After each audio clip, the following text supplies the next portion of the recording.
All right, guys. So part three. So yeah, let's get this on the right slide here. We were talking about Moses, about life call. Okay, yeah. So we talked about first half of his story. Saved miraculously as a baby, ends up out in the wilderness, and then he has this encounter with God. Talks to him. God talks to him through a burning bush. So God's mission, as we learned already, is for him to be a shepherd for the people of Israel. And to speak for God. So part of the issue with that is that he's not gifted to speak publicly. He has some sort of speech impediment. So he's kind of like pretty resistant about doing what God tells him to do at first. But eventually he does talk to Pharaoh about kind of pleads for the Israelites for their freedom. And then later on, through a series of events and miracles, he really believes God's for some big things. Kind of the ultimate one being that through Moses' faith, God parts the Red Sea, right? So the Israelites leave Egypt.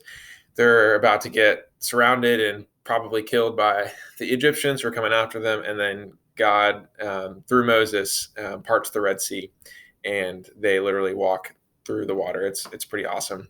So he leads people out of Egypt. There's some miracles. And then also this kind of the later half of his life and calling, he really shepherds the Israelites through this long journey through the desert as well. Yeah, so some really cool things there about Moses and just kind of looking at his life call as an example. So we're going to look at Peter too. So Peter has a different type of calling. So we talked about Moses, who had a phone call with God, right? He talked to God, heard from God. And then Peter has a name call. So Peter is one of the disciples. Jesus calls him early on in his ministry to follow him. And he gives him this name. He renames him Simon Peter. I can't recall off the top of my head what his initial name is. But he gives him the name Simon Peter, which means the rock. And there's a significance to that later, and he explains it. But that's the name he will become. So there's this idea that through Peter's name call, he grows into his calling. So Peter has some cool things. So kind of starting at the beginning of his story, he follows Jesus. He gets this name call. Some other cool things. He was the first disciple to believe that Jesus was the Christ, to know who Jesus really was. There's some mystery around Jesus' true identity.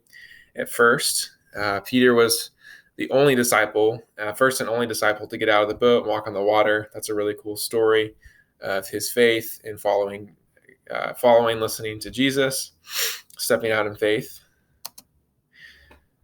And then, but he also has a time where he stumbles. Later on in the story, right before Jesus gets crucified on the cross, he denies Jesus 3 times because he thinks he's going to die.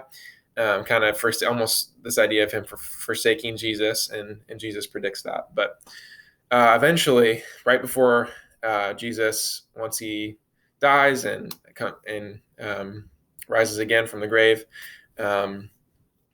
Peter, they have this conversation where Jesus really affirms Peter and kind of restores him as the church leader. So the idea of the rock was that Jesus said, you're going to be the rock. You're going to be a big part of my ministry in the church that's going to come after me. You're going to be like the guy.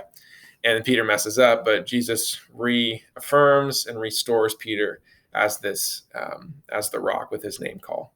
And so then the final thing that happens is right after Pentecost, Peter has this awesome moment where he preaches this really profound, amazing sermon to all these people, and thousands come to know Christ through Peter's sermon. Yeah, so some really cool things there as well. Just kind of looking at another example of calling, of Peter's call, and now he had his life call and his name call that Jesus gave him. So hopefully some of this is starting to sink in. You guys are just starting to see some more examples. We have one more. We're still going to get to Paul, but in the next video, before we do that, I'm going to cover just a couple more things about some kind of other examples of a life call and what that can look like in the Bible.